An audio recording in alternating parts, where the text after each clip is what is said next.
Centre पे 10 घंटा पहले आ गया। मेरी जिम्मेदारी आ गई, इसलिए आ गया कि कहीं बच्चों के पेपर में डिले ना हो जाए। अगर मैं कुछ इन केस कोई इमरजेंसी हो जाए, फ्लाइट खराब हो जाए, अभी बोले हैं कि मिलिट्री डील करने जा रही है, हेलीकॉप्टर से एयरफोर्स पहुंचाएगी। मान लीजिए टेक्निकल फॉल्ट के चलते किसी पेपर का कोई फ्लाइट क्रैश हो जाती है और वहां 10,000 बच्चों का पेपर नुकसान हो जाता है, वो पेपर नहीं पहुंच पाता है, उसकी जिम्मेदारी फिर किसकी दी जाएगी? फिर भी उसकी जिम्मेदारी धर्मेंद्र प्रधान की है। क्यों? अगर मान लो वो पेपर टाइम से, क्यों? अरे रुक जाइए, अगर फ्लाइट क्रैश हो गई तो उसकी भी जिम्मेदारी धर्मेंद्र प्रधान की दे दी जाएगी। भैया पहले आप अपने अंदर सुधार करने की कोशिश करिए कि अपना पेपर लीक करवा के मैं अपने बेटे को पास करवा रहा हूं, मेरे बेटे के चलते 25 लोगों की जान जा रही है, उसकी जिम्मेदारी मेरी बनती है या धर्मेंद्र प्रधान की बनती है या जिन बच्चों ने अपनी जान दे दी उसकी बनती है? मेरी कोई जिम्मेदारी नहीं है। काल के अंदर जो पेपर लीक हुआ, अगर धर्मेंद्र प्रधान या आज की सरकार इस्तीफा दे देती है तो आगे की गारंटी के भाई साहब लेंगे कि पेपर लीक नहीं होगा? क्यों? जो आई है, जो आजकल एग्जाम कराती है एनटीए, नेशनल टेस्ट एजेंसी, 2017 में इन्होंने अपॉइंट करा। उसके बाद से बता लो कौन से रिजल्ट आ गए हैं, कितने रिजल्ट आ गए हैं? 89 पेपर लीक हो गए। सरकार ने तो रखा उनको, पैसे दे रही है ना सरकार पैसा दे रही है, सरकार पैसा दे रही है। 2017 के बाद से अभी तक कितने पेपर लीक? 89 पेपर लीक हो गए। सर डाटा आप 89 की जिम्मेवारी ले रहे हैं, ये आपके थ्रू जाएगा? बिल्कुल, मैं डाटा नहीं दे रहा हूँ। डाटा नहीं कह रहे, मैं कितने लीक हो? पिछले साल 24 में भी लीक हुआ कभी? तो जो देखो मैं गार्जियन हूँ, मैं जिम्मेदारी के साथ करा रहा हूँ। अगर मैं विफल हूँ तो मुझे तो हट जाना चाहिए, क्योंकि मैं काबिल ही नहीं हूँ कि मैं कुछ करवा पा रहा हूँ।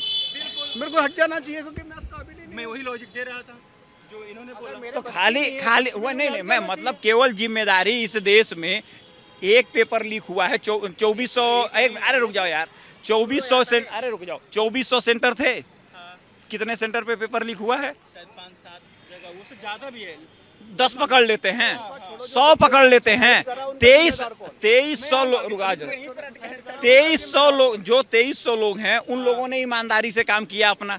जो 100 लोग बेईमान हैं उनके खिलाफ कार्रवाई करने की जिम्मेदारी जिन लोगों ने पेपर लीक में शरीक हुए हैं, जिन लोगों ने पेपर लीक किया है, जिन लोगों ने पेपर लीक कराया है, उसकी जिम्मेदारी जो है, क्या उनके बच्चों को नहीं सजा दी जानी चाहिए? क्योंकि उनके चलते 23 बच्चों ने जो सुसाइड किया है। मतलब एक मिनट रुको यार, मेरे पास पैसा है, मैं अपना पेपर लीक करवा के मैं अपने बेटे को पास करवा रहा हूँ, मेरे बेटे के चलते 25 लोगों की जान जा रही है, उसकी जिम्मेदारी मेरी बनती है या धर्मेंद्र प्रधान की बनती है या जिन बच्चों ने अपनी जान दे दी उसकी बनती है? मेरी कोई जिम्मेदारी नहीं है। हाँ, यही जवाब देंगे। धर्मेंद्र प्रधान आज तक इनकी पूरी बात, कोई कन्विक्ट किसी को पकड़ा, किसी को भेजा जेल, कुछ हुआ ऐसा? अभी तक ऐसी खबर आई कि किसी को पकड़ा है, जेल भेजा, ऐसा हुआ है? पहले पूछो इनसे, बताइए। सुसाइड का पकड़ा है? जब आज तक यही कर, सुन लीजिए अमीर जी, मैंने एक चीज बोला आपसे, आप कह रहे हैं कि व्यक्ति गलत है जो पेपर खरीद रहा है। भाई बेचने वाली पहले गलती हुई ना, पहले तो गलत बेचने वाला हुआ और बेचने वाले का मालिक धर्मेंद्र प्रधान है। कौन रखा उस आदमी को? कौन रखा? जब पेपर मेरे सेंटर पे आ गया, बेचने वाले को कौन रखा?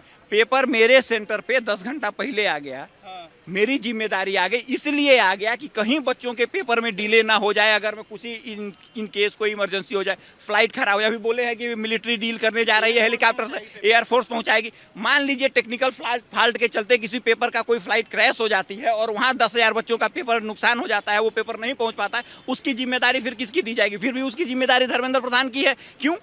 अगर मान लो वो पेपर टाइम से, क्यों? अरे रुक जाइए, अगर फ्लाइट क्रैश हो गई तो उसकी भी जिम्मेदारी धर्मेंद्र प्रधान की दे दी जाएगी। भैया पहले आप अपने अंदर सुधार करने की कोशिश करिए। आपने कहा पेपर लीक हुआ, जिस सेंटर पे पेपर लीक हुआ आपका दावा है, तो भैया पब्लिक अगर वहां इतनी हेजिटेट है तो उस सेंटर वाले को पकड़ती, उसका इलाज कर लेती, उसको उठा के जेल में डलवा देती। किसी ने नहीं किया।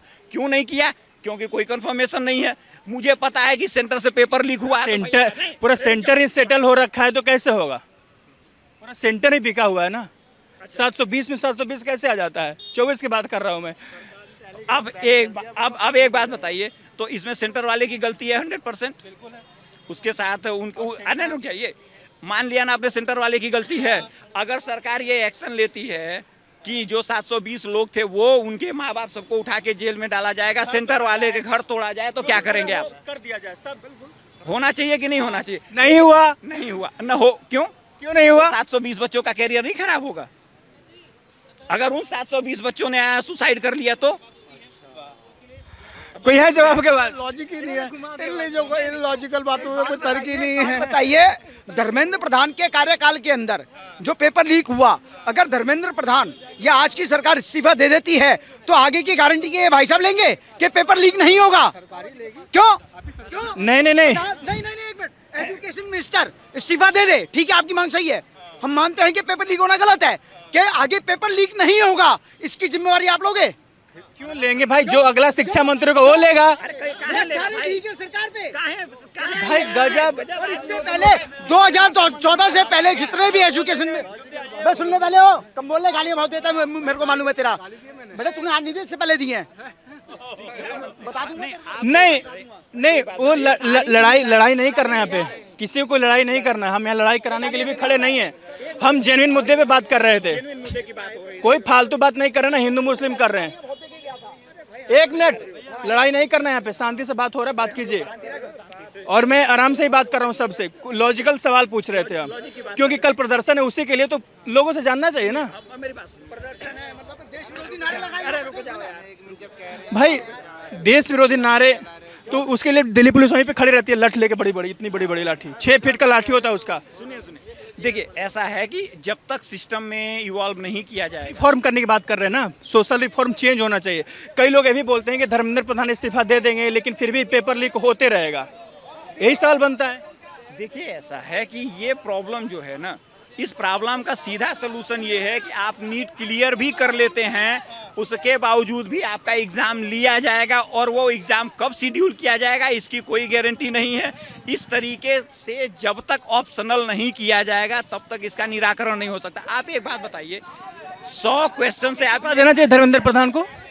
इस्तीफा देना चाहिए या नहीं देना चाहिए, उससे बड़ी बात है कि कम्युनिकेशन क्लियर होनी चाहिए गवर्नमेंट की तरफ से, कि अगर ट्रांसपेरेंसी होनी चाहिए कि क्या किया जा रहा है पहले की भाई गलती हुई है हमसे। एब्सोल्युटली, तो ये तो सबसे बड़ी बात है कि उनको पहले एक्सेप्ट करना चाहिए कि गलती हुई है, कहाँ गलती हुई है ये इन्वेस्टिगेट करना चाहिए, और एक क्लियर टाइमलाइन देनी चाहिए, और ये भरोसा देना चाहिए कि क्या हम सही करने वाले हैं, जिससे आगे चल के ये ना हो।